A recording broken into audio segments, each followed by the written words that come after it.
It's a cell that we've been talking about for the past couple of days that would be developing in northeastern Missouri and then eventually climbing its way northward. However, this storm itself is now really steering a bit more eastward, okay? Not interacting with that warm front where we are seeing tremendous amount of shear going on.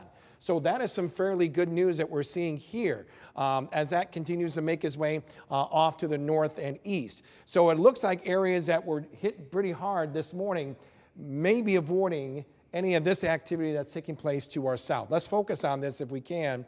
And already we're seeing not only a severe thunderstorm warning for parts of Plymouth and Macomb, but now a tornado warning now taking place here just south of the Macomb area. That is certainly radar indicated, and also the possibility of maybe you've seen close to golf ball size hail with this particular storm. But you can see that the tornado warning is actually going to be focused a bit more east and moving its way off to the north. As far as the storm itself, it still likes to push its way more north than east. So if you're watching us from Avon, Abingdon, even around Farmington, make sure that you are taking cover. Even though no warnings are popping up as of yet, we feel like this storm will be strong enough that will be impacting you come the next, looks like next half hour or 40 minutes, okay? So areas to the north, I think we're looking pretty good. There's still stuff that's trying to develop right near Little York and even around Aledo, but not seeing really any type of blossoming of these storms for the time being. But nonetheless, we'll be keeping an eye on it. So there's that warm front that we see still to our south is not really moving any farther northward. So like I said, that's good news for areas from the Quad Cities and points north and east where we had some pretty strong and active thunderstorms. So right now, as far as severe weather is concerned, for this evening, it will be mainly centered just to our south. So Macomb near Galesburg, Peoria, definitely be under the gun for seeing some severe rotating thunderstorms in the next few hours or so. All threats are involved here with that in areas to our south, and that will continue on, I think, to about 9 p.m., and then things will be calming down until the cold front out to our west, I just showed you, moves on in. The question is how much storm energy is really going to be available. This is at 3 a.m. We go to about 5, and you can see a broken line of these showers and thunderstorms. Could very likely get a good rush of wind, maybe some hail, but I don't expect to see any spin. Nonetheless, we'll keep an eye on it. And then after 5 a.m., the front will be already off to our east. So we'll start off with temperatures mainly in the lower 60s in most of our hometowns, but then cooling quickly in those upper 40s as we get toward rush hour later on tomorrow. Fortunately, it does set the tone for some much quieter skies in the days ahead, just in time for the Easter weekend, and we'll show you that right after this. Now get $3,000 up to $6,000 in sign-up bonuses at Tyson Foods in Joslin. We're hiring people at all skill levels, all at great starting wages, from $20.50 an hour to $26.50 an hour, even over $32 an hour, with attendance incentive included. And at Tyson Foods, we offer an excellent package of benefits. Come join our Tyson family in Joslin. Call 309-658-3297 or apply at tysonfoods.com/careers. We're currently at 63 degrees at the airport in Moline. That's the high so far. Could still climb up a few more degrees. East wind around 14 miles an hour. Severe thunderstorms really projecting that more south of the Quad Cities. For now, we're seeing it more south of the Quad Cities. All weather hazards are in place. Temperatures will be hovering around those lower 60s. May climb a couple of more degrees before that front rolls on through. And then we'll see those temperatures really begin to cool throughout our Wednesday, more likely in the upper 40s by later on in the day. That will leave behind the week's coolest on Thursday with highs not even getting out of the 50s, but quickly turning around just in time for the Easter weekend with highs 70 or better. Maybe some showers on Easter Sunday, but very likely later on in the day. And look at that, even warmer still in the days to follow. Wow, things are going to get green pretty quickly around here, especially in that front lawn if you have it. Yeah, James, that's a warm Wednesday. It is, very much so. I don't remember the last time I felt it. We'll still keep an eye on those storms going into the evening hours, though. Alrighty, thanks, James. You bet.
direction here. Good evening, everyone. Chief Meteorologist James Zahara here. To my right, Senior Meteorologist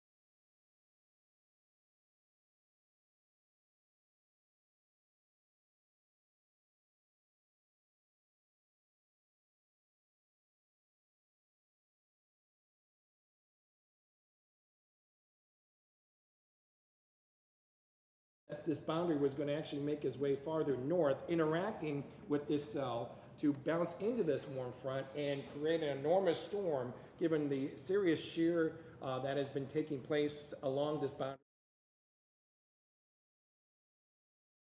From this boundary, kind of steering more off to the east, and that's really avoiding any hometowns north, along and north of this boundary, to be impacted by these showers and thunderstorms.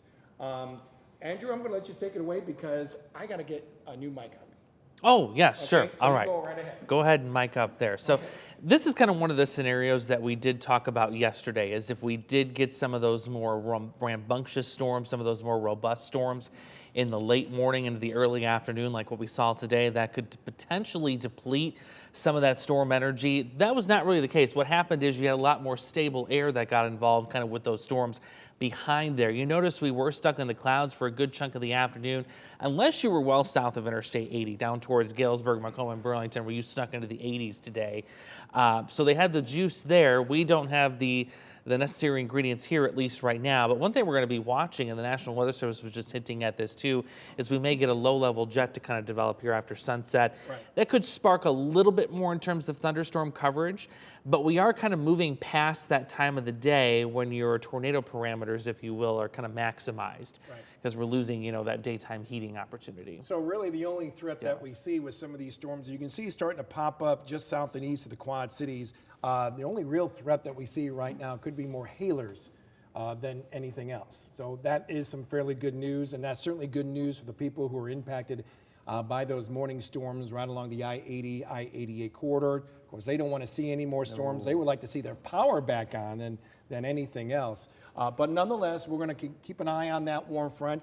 There are signs that it will be steadily making its way northward and eventually lead to an unstable environment that we could be seeing some more scattered showers and thunderstorms pop up throughout the course of the night. So right now, as far as anything that could be tornadic, that's going to stay well down to our south, just grazing hometowns around Avon and Farmington as we make our way in the next 30 minutes or so. Looks like areas around Lewistown and going to Peoria, definitely going to be under the gun to seeing this very damaging tornado take place for those areas, at least if it holds its own position. But definitely a lot of tornadic activity going on south of the Quad Cities, but nothing here as getting close. We've been watching kind of these little cells near Quaqua and Monmouth and even near Aledo, Viola at times, but they just have not maintained their intensity. They flare up for a quick moment and then it's like poof, they're done. So they're trying, but they're just running into, I think what's happening is all that stable air that's still sitting overhead from the storms this morning. Yeah. That's really playing a big role. And by this time we should have been seeing the warm front at least around the I-80 corridor. But we're just not seeing that, okay? Mother Nature, keep in mind, always gets the last word here. You can't negotiate with Mother Nature. No. You can't, all right? But that's kind of what we're dealing with right here. So far, so good on that. But keep in mind, this is the second of 3 waves for today of seeing severe weather. The third one is located out to our west. That's where the cold front is located. And I'll shift this a little bit more off to the east here so everyone can see this. And I'll stretch it out a little bit more. But there's where the cold front is, and numerous severe thunderstorm warnings going on, even one tornadic cell located just south and east of Des Moines. So this is something we'll be watching as we get to the early morning hours. We're probably looking at about maybe between 3 6 o'clock tomorrow morning. The question is how much storm energy is going to be available. And at this point, it doesn't look like there'll be much to work with, but there is that possibility of a good rush of wind and maybe some hail. Depending on what we see with the shear, you can't rule out maybe a brief spin up. Yeah. But right now, we're kind of looking at more of a good rush of wind out of this and maybe some hail. Yeah, we're definitely getting almost past the time when the significant tornado potential would be there. So it's interesting you mentioned that tornado warning. That's right along the warm front. So that storm is clearly interacting where the warm front and the cold front are meeting there, giving you that little bit of a spin. It's kind of a broken line right now, but it's expected to, like it did on Friday, kind of solidify as it works its way further to the east. And perhaps, like you said, isolated brief spin up possible out of that. And it could mean, because keep in mind, I think you just mentioned this too, we got a severe thunderstorm watch that's out until like 1 o'clock in the morning for counties right along the Highway 20 corridor. So this storm that we see here will very likely be the one that could produce some severe weather as well. So you have that with that warm front advancing his way northward. So as Andrew just mentioned, this tornadic activity is going on just east of Des Moines, hugging along that warm front. Okay, and like I said, that was something that we were looking at around here during the evening hours, but fortunately enough, all that has kind of remained more to our south and east, because that warm front actually dangles its way, drapes its way farther south of the I-80 corridor, and not allowing but the storm is not allowing to interact with that warm front, and so we're really, really fortunate on that. But like I said, we could still see some activity along that warm front as we go through the rest of the night. It's just questioning about the stuff that we're seeing right now, if that will become severe, and right now it's just not panning out because of the activity that we had earlier on in the day. Yeah, exactly. That was that event we were talking about, kind of in that 4 to 8 p.m. time frame. So that's what's taking off for down in areas near Peoria. So now it's all about what can happen with this as it congeals into a line. Can we get a couple of other things to kind of fill in here? But again, we think the tornadic threat is not going to be nearly as high as if that stuff were to develop much earlier in the afternoon and day. And that's another thing too, because the activity that we're forecasting for this evening, it wasn't going to really impact a lot of people, because it was all depending on where those storms are going to develop and near or along that warm front, and that would have played a big role as to who's going to get hit and who's not. That is something we've been stressing really for the past couple of days or so. So this is kind of what it's kind of panning out with that severe weather threat, mainly just to our south and east, going into at least the next couple of hours or so. So once again, I can't stress enough, this is a big relief for people who were really impacted come this morning, and really amazing to see all the damage that has taken place across the area, not just the power outages. Yeah, I honestly, I was speechless going down John Deere Road. I mean, the amount of damage that was there, the power poles just snapped, the trees snapped off their base in the parking lot of Walmart and Lowe's in that area. I mean, I was just stunned. My wife was probably in the neck of the woods, because you were going home and you were taking pictures just as much as my wife was right there in John Deere Road. I mean, and you made a good point, because looking at the damage too, is like, you know what? There must have been a tornado that made its way through. Now, these are preliminary numbers. We haven't heard anything yet as far as the activity that took place right at the Lowe's, the Applebee's right there on John Deere Road. The car wash is there as well. Yeah. But no doubt that was a storm that did create that tornado, that EF2 tornado out of Kelowna. Yeah, exactly. And just another EF2 to add to the list. I mean, how many EF2s have we had? We've already had 7 since last week. Yeah. I mean, that's incredible. Pretty impressive. Yeah. And that's something we haven't seen around here in quite a while. You have to go back to 2015 where we had several EF1s, but now we've kind of notched it up a little bit more since then. So really impressive how this whole thing has been developing. But the good news is, at least for the time being, we're kind of out of the woods right now, at least for the evening hours. But once again, tornado watch is still out for pretty much the entire area except along Joe Davies County. Okay, likely this may cancel even a county or two south of that as we head into the evening hours. That's what I'm wondering. Like, are we going to hang on to this till 10? I'm thinking probably not. No, depending, not at all. Looking at the radar right now, probably not. But. So that's some fairly good news. And once again, once we get that cold front out of the way, then things will be quieting down really very nicely around the area. I'm not sure if you have Facebook up by chance, and you can even kind of get some, if anyone has any questions or any concerns, more than happy to bring them out. But always remember, folks, yeah, Mother Nature always gets the last word on this.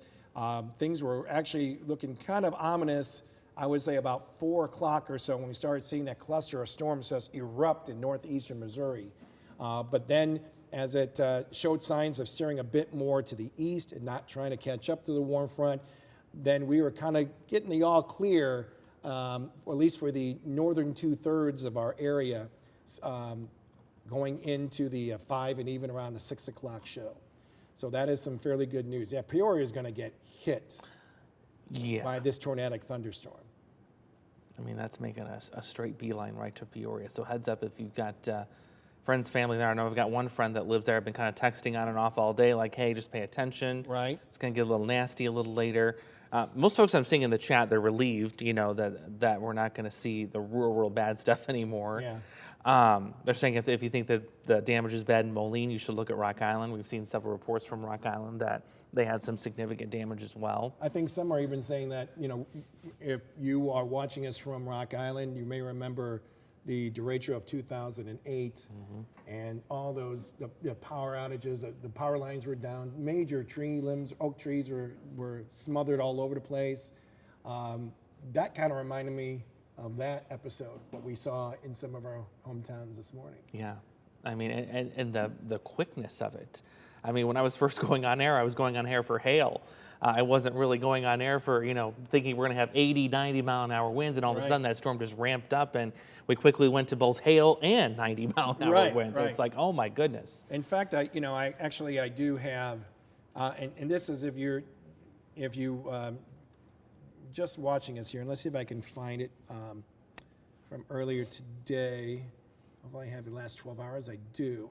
Oh, you have a loop? I have a loop, Yeah. yes. And let's see. And so here are the storms that popped up. Now, this is what Andrew was watching. Oh, if I had a chance to go a couple of hours earlier, you know, you had during your morning show, you had some hail that was reported around Kewanee and Princeton. Right in here. You had some pictures of that. And basically, what we were, you know, keeping an eye on was the activity that was developing right around Ottumwa itself. And this is around 7:30. And as we made our way to about 8:30 or so, you know, this is where we started seeing reports of some hail from Cedar Rapids to around Iowa City. And we were kind of chatting throughout the day about, so, you know, what transpired after that? Well, we were kind of expecting these storms to make their way more to the northeast, but we were talking about this wave that came in this morning that kind of really opened up the floodgates for this cluster of storms and not move more north and east, but move generally off to the east. Yeah, and that was incredible how quickly, like James said, this thing went from going northeast and then instantly just made a right-hand turn right into the Quad Cities. Some kind of boundary sitting there with a wave moving through, pushing it further to the east there. Actually became what we call an elevated supercell. Elevated supercell, So correct. you get that dynamic thrown in there, and you can get a whole host of problems with that. Yeah. As we saw. Good low-level jet that was going into it too. That kind of opened up really everything else going into this particular storm. So like just before lunchtime, everything was making their way off to the northeast. I had like 60, 70 hail reports from this, at least preliminary numbers. And of course, all the wind damage that we saw, and then that one tornado. We'll very likely, I would think, get a couple of more reports because that survey team has been awfully busy and still surveying the stuff from last Friday. Yeah, they're still not done. They still have to get to Kewanee yet. I know that's on their list. So if you're watching from Kewanee wondering, well, there was a tornado, why haven't we got a survey yet? They've been a little busy, but I know Kewanee's on the list for sure. Right. Folks I mean, wondering. a lot of cleanup has already taken place, but there are pictures that they can look at to get a good estimate. But, you know, everyone's kind of saying that looked like at least an EF2 that took place. I actually went down there to Goods this past weekend. And I saw all the damage, and it was just crazy. And my hearts go out to the guys at Kewanee Dunes on the golf course out there. You know, beautiful course it is, and so many of their oak trees were just raked on top and just scattered about the whole golf course. So I know they're going to do a great job of getting that all cleaned up and getting that golf course up and ready to go. Yeah, and kind of like what I said earlier, if you're looking for a silver lining in this, I think this could have been way worse if we actually had foliage on the trees.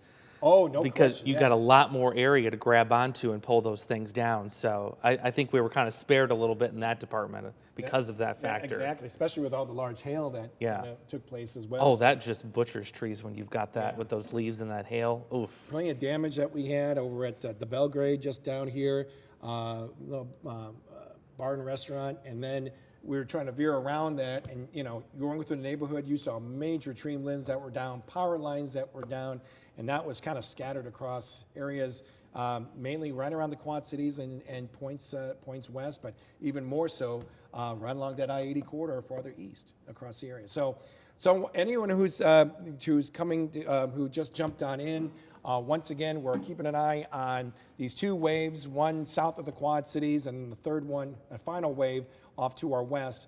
That one out to the west still will be something we'll keep an eye on during the early morning. Morgan Strackbine, coming back from vacation, will be filling in for Andrew and getting some nice rest after a very long day for you. Hey, well, I'll treat you to dinner, man. I tell you, has just done awesome. So she'll be monitoring that area of activity, and of course, any severe weather that pops up, she'll be interrupting programming on that. But this cell that we see here, the one that was forecasted to kind of move more to the north, has kind of steered more off to the east, and it's kind of staying away from that tremendous amount of shear that's going along that warm front, which is pretty, I would say, about maybe 15 miles south of the I-80 corridor. I think, is that a kind of a safe bet? Yeah, I think you're right. Probably just right south of Aledo. You go to Wapello, Aledo, right in there, Yes. south of Cambridge. May see that try and move a little northward yet, but Right. it's pretty much kind of stuck. Still some good Yeah. twisting going on, though. Even though not near the warm front itself, still some good twisting going on with that tornadic thunderstorm making its way toward the Peoria area.